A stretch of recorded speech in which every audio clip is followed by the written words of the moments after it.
My fellow citizens, I stand here today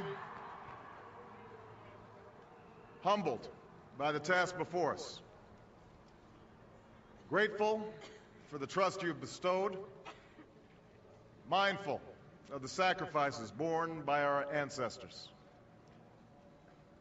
I thank President Bush for his service to our nation.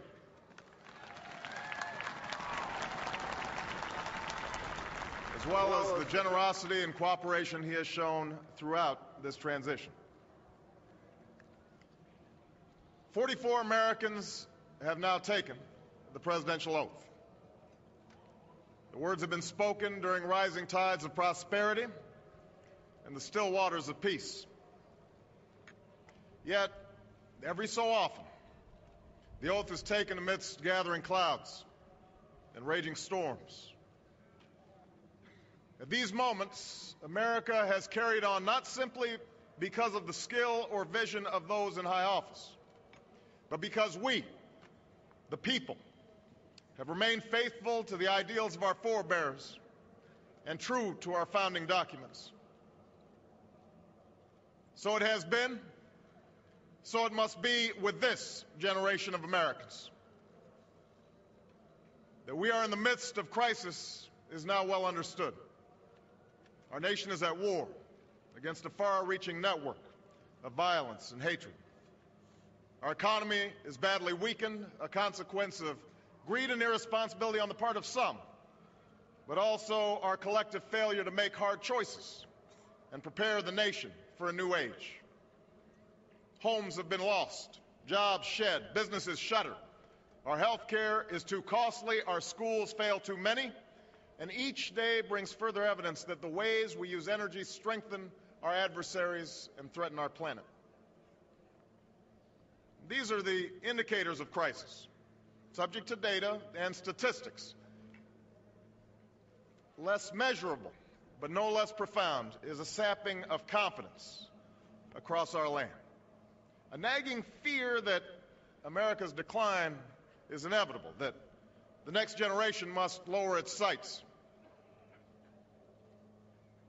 Today, I say to you that the challenges we face are real. They are serious and they are many. They will not be met easily or in a short span of time. But know this, America, they will be met.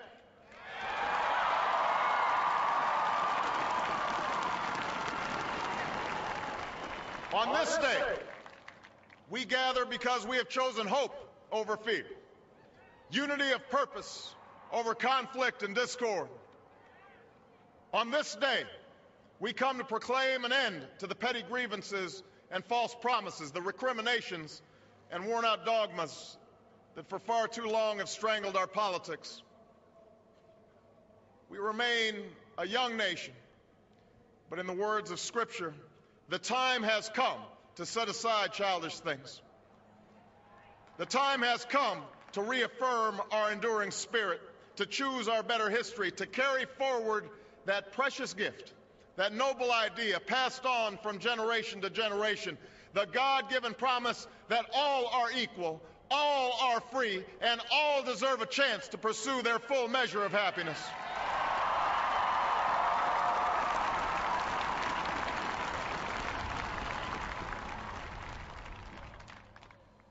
In reaffirming the greatness of our nation, we understand that greatness is never a given. It must be earned. Our journey has never been one of shortcuts or settling for less. It has not been the path for the faint-hearted, for those who prefer leisure over work or seek only the pleasures of riches and fame. Rather, it has been the risk-takers, the doers, the makers of things, some celebrated, but more often men and women obscure in their labor, who have carried us up the long, rugged path towards prosperity and freedom. For us, they packed up their few worldly possessions and traveled across oceans in search of a new life. For us, they toiled in sweatshops and settled the West, endured the lash of the whip, and plowed the hard earth. For us, they fought and died in places like Concord and Gettysburg Normandy, and Khe Sanh. Time and again, these men and women struggled and sacrificed and worked till their hands were raw so that we might live a better life. They saw America as bigger than the sum of our individual ambitions, greater than all the differences of birth or wealth or faction. This is the journey we continue today. We remain the most prosperous, powerful nation on earth. Our workers are no less productive than when this crisis began. Our minds are no less inventive, our goods and services no less needed than they were last week or last month or last year. Our capacity remains undiminished.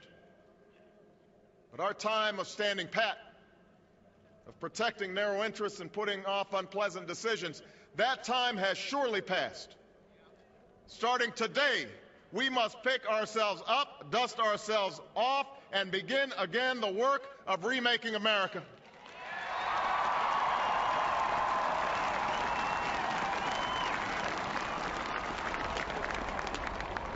For everywhere we look, there is work to be done.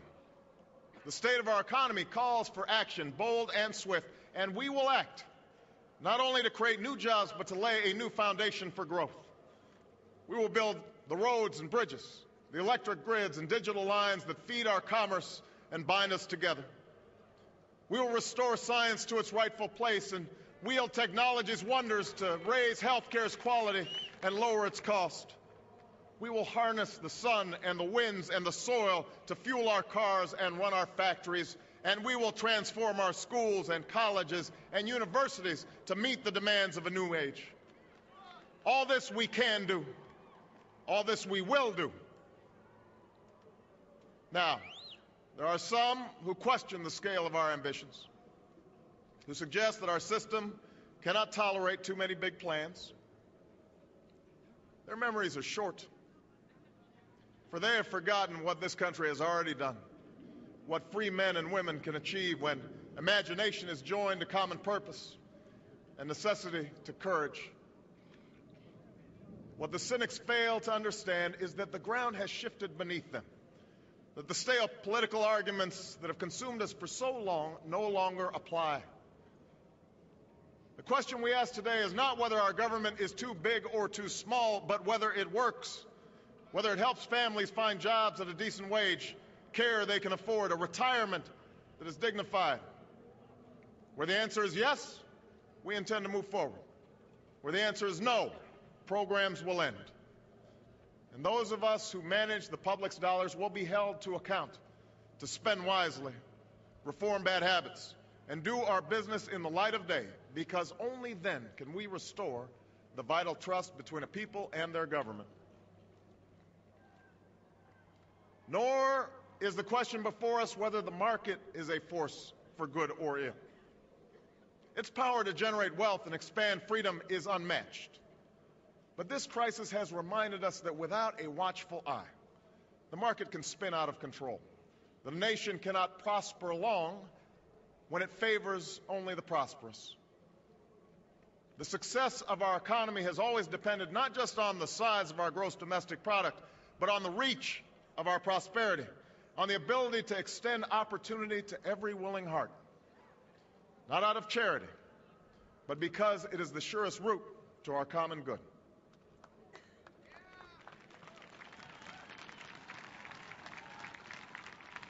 As for our common defense, we reject as false the choice between our safety and our ideals. Our founding fathers,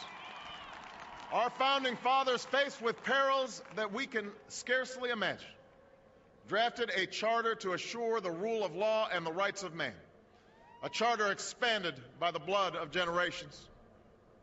Those ideals still light the world, and we will not give them up for expedience sake.